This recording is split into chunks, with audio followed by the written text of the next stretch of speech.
अगर इंडिया अपने वहाँ से वर्कर्स निकाल ले तो वहाँ पे उनके लिए अरब ममालिक में काम करना बड़ा मुश्किल हो जाएगा। अरब की जो इकोनॉमी है वो डिस्टर्ब हो जाती है। उन्होंने उसका दबाव बना के इंडिया ने अपनी डिप्लोमेसी के ज़रिए उनको उनके वहाँ पे जो उनके वहाँ पे ट्रेड मिनिस्टर है और उसका कतर का उनके ज़रिए शेख तमीम से रिक्वेस्ट करके उन्होंने उसकी सज़ा मुअत्तल करवा दी। इंडिया की मिनिस्ट्री ऑफ एक्सटर्नल अफेयर्स भी ये कह रही है कि उनकी जो डेथ सेंटेंस है वो रिड्यूस कर दी गई है। और ये एक जिसे कहते हैं आपके एक बड़ी बड़ी डिप्लोमेटिक विक्ट्री है फॉर इंडिया। बिकॉज आपने देख लिया ना हमास का कि 57 इस्लामिक मुल्क OIC OUC OIC किसी ने नो वन सी हो गया, OIC से I didn't see, ये वाली हिसाब हो गई। हमास को और फिलिस्तीन को रेत मतलब जिसे कहती है उन्होंने सपाट कर दिया है। इजराइल ने क्या कर लिया, क्या कर लिया 57 इस्लामिक मुल्कों ने, मुझे बता दीजिए। सर भारत बड़ा प्रोपेगेंडा करता रहा, पाकिस्तान को आतंकवादी कहता रहा, पाकिस्तान को टेररिस्ट कहता रहा कि भारत की जो खारिजा पॉलिसी वो इतनी ज़्यादा स्ट्रांग है। भारत की जो पहले भी हुकूमतें रही, अब तो खैर मोदी ने तो भारत ने अपने पंजे ऐसे गाड़े हुए हैं, ऐसे अपने दोस्त ममालिक के साथ ताल्लुकात बनाए हुए हैं। इंडिया ने बड़े इसको जिसे कहते हैं ना दौरे भी नहीं किए और काम भी निकलवा लिए। देखिए होता ये है कि फॉर एग्जांपल एक होता है doctor Jaishankar, national security adviser, वज़ीर आज़म, या कोई बंदा बार बार वहाँ पे जा रहा है और लेकिन गेन कोई नहीं है वहाँ पे बगैर जाने के ही उन्होंने मसला हल कर लिया है। तो ये कहना कि जब आपके पास प्रॉब्लम होगी और अरब देश आ जाएंगे और आपको गोद में उठा के कहेंगे अरे रे मुन्ना बाबू हम हैं 57 में से 56 तो तुम हो, आओ। अरे अब तक 56 हो चुका है आपका, नहीं देने वाले कोई आपका हेल्प। और अब जो आने वाला समय है, जैसे जैसे पेट्रोल की वैल्यू कम हो रही है, ऑल्टरनेटिव एनर्जी मार्केट पे आ रही है, Arzoo ji I can vouch for it कि अब पैसे चैरिटी में देने के लिए ना तो अरबों के पास होंगे और ना तो किसी के पास होंगे। चाइना तो वैसे भी नहीं देती। तो आप ये सोचिए आने वाले 10 साल में कहां से कमाइएगा। दोस्तों कुछ दिनों पहले हमने देखा था कि कतर जो कि एक अमीर इस्लामिक देश है, उसने भारत के 8 नेवी ऑफिसरों को अरेस्ट कर लिया था और उन पर जासूसी का आरोप लगाकर उन्हें फांसी की सजा दे दी थी। लेकिन भारत की भारी डिप्लोमेटिक दबाव के चलते कतर को अपना यह फैसला बदलना पड़ा और उन 8 नेवी ऑफिसरों की सजा फांसी से घटाकर उम्र कैद करनी पड़ी। लेकिन अब खबर ये आ रही है कि कतर को उनकी उम्र सजा को घटाकर और कम करने का दबाव डाला जा रहा है। दोस्तों आइए देखते हैं पाकिस्तानी मीडिया इस पर क्या बातें कर रही है, फिर मिलते हैं वीडियो के अंत में। बड़ा डिप्लोमेटिक कामयाबी हुई है नरेंद्र मोदी के लिए इलेक्शन से पहले।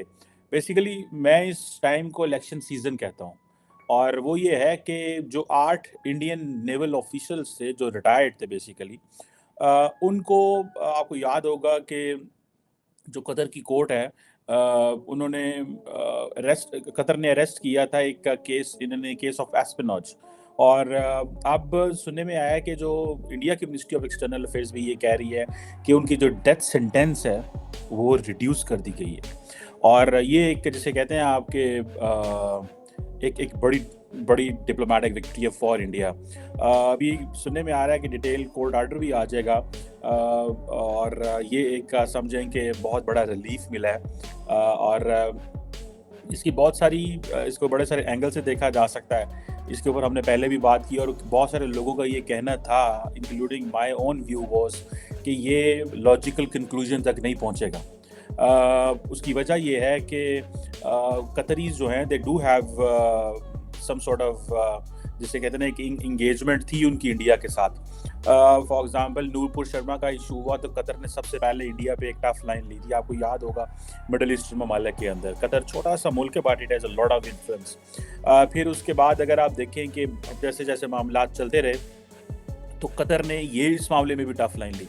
बहरहाल ये एक जिसे कहें कि 8 इंडियन नेवल ऑफिशियल्स को रिटायर्ड जो हैं एक्स इंडियन नेवल ऑफिशियल्स की ये सज़ा जो है जो कि उनको 26 अक्टूबर को डेथ सेंटेंस दी गई थी और उसकी जो कोर्ट ऑफ अपील हेयरिंग थी आई थिंक वो 20 को लगी थी, नवंबर को लगी थी। हेयरिंग उनकी 23 को शुरू हुई और अभी सुनने में आ रहा है कि ये चीज़ें हुई हैं। आपको याद होगा कि 1 जो थी आई थिंक उसमें अमीर ऑफ कतर जो थे 1 दिसंबर if I am not wrong, amir of Qatar जो थे उनकी दुबई में मोदी साहब से मुलाकात हुई थी। और मैंने तब भी ये कहा था, if you have been watching me, मैंने कहा था कि जो प्राइमरी एजेंडा था प्राइम मिनिस्टर मोदी के लिए कतर की अथॉरिटी से वो यही था। और इंडिया ने बड़े इसको जिसे कहते हैं ना दौरे भी नहीं किए और काम भी निकलवा लिए। देखिए होता ये है कि फॉर एग्जांपल एक होता है doctor Jaishankar, national security adviser, वज़ीर आज़म, या कोई बंदा बार बार वहाँ पे जा रहा है और लेकिन गए कोई नहीं है वहाँ पे बगैर जाने के ही उन्होंने मसला हल कर लिया है। बेसिकली वो इंडिया को अलर्ट पर रखना चाहते थे, जिसे वो कहते हैं ना कि वो समझते थे कि इंडिया को थोड़ा सा झटका लगाएं, और वो उन्होंने अपनी किसी न किसी हद तक उन्होंने झटका वो लगा लिया है। दे वांटेड कि इंडिया को हम बताएं कि हम क्या कर सकते हैं, क्या है इशू जो भी था वो हम एक साइड पे है। इंडिया के बहुत अच्छे ताल्लुकात है सऊदी अरब से, याद रखें यूएई के, और कतर और यूएई और सऊदी अरब के मामलात जो जीसीसी कंट्रीज़ के हैं इनमें बड़े ख़राब हो गए थे, अगर आपको थोड़ा अर्सा पहले की अगर मैं बात बताऊं तो मुझे ऐसा लगता है कि ये चीज़ जो है नरेंद्र मोदी को एक फेवर दी गई है, ठीक है। वो फेवर ये दी गई है कि उनको ये पता हो कि भाई ये जो लोग हैं जिनको हमने जिनकी डेथ सेंटेंस कम की है, अभी सुनने में आया कि वहाँ पे इंडिया के जो एम्बेसडर थे, ज़ाहिर बात है वो भी कोर्ट के अंदर मौजूद थे। इस वक्त इंडिया और कतर के दरमियान जो सबसे बड़ा इशू था वो यही था, ठीक है। और बाकी भी उनके ऑफिशियल सुना उस कोर्ट में मौजूद थे और कुछ फैमिली मेम्बर्स भी मौजूद थे। और आज जब ये सारा वाक़या सामने आया है तो उन्होंने कहा होगा कि भाई देखें रियासत जो है वो खड़ी हुई थी, हमने तमाम लीगल असिस्टेंस दी, जितना भी पैसा चाहिए सारा कुछ जो भी है।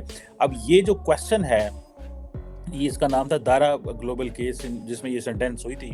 इस क्वेश्चन में इस चीज़ की ये समझ नहीं आई कि इंडियन जो ऑफिशियल्स हैं वो वहाँ पे जो ये जॉब वगैरह कर रहे थे उसमें किस तरह की चीज़ों में इन्वॉल्व थे या वो क्या करते रहे। अब ये हो नहीं सकता कि स्क्रैच से केस शुरू हुआ हो और बस एम इल्ज़ाम लगा के अंदर करते हैं, मतलब there is nothing like that. Either वो डेलिबरेटली कुछ कर रहे थे, अनकॉन्शियसली कर रहे थे, या वो कुछ ऐसा काम कर रहे थे that was the part of the game जिसमें उनको भी पता नहीं था। अब देखिए इसमें बहुत सारे केस स्टडीज़ जो हैं वो हो सकते हैं और ये क्योंकि एक सेंसिटिव एंड मसला था। सो खबर एक आई कि कतर में इंडिया के 8 एक्स नेवी ऑफिसर हैं, उन्हें सजाए मौत का जो था वो ऑर्डर दिया गया। अब खबर ये आ रही है कि वो सजाए मौत कैंसिल कर दी गई है। अब मतलब ये एक बहुत बड़ी डिप्लोमेटिक विन है इंडिया की। क्या समझते हैं? सबसे पहले तो इस खबर के बारे में बताइए कि आपने सुनी और अब ये जो सुन रहे हैं कि कैंसिल हुई है, क्या वजह हो सकती? देखें जी, बिस्मिल्लाहिर्रहमानिर्रहीम, मैं सबसे पहले तो ये आपको बताऊंगा कि ये उनकी डिप्लोमेटिक इंडिया की जीत है। ये इस बात को जाहिर करती है कि जो उनका फॉरेन मिनिस्टर है और उनकी जो फॉरेन डिप्लोमेसी है, जो उनके फॉरेन कतर में बैठे हुए जो उनकी एम्बेसी का एम्बेसडर है, they are working very well. और उन्होंने बड़ा अच्छा इस गेम को, इस मूव को लेके वो आगे चले फॉरेन डिप्लोमेसी की, और उन्होंने वहाँ पे उनके फॉरेन मिनिस्टर से बात की।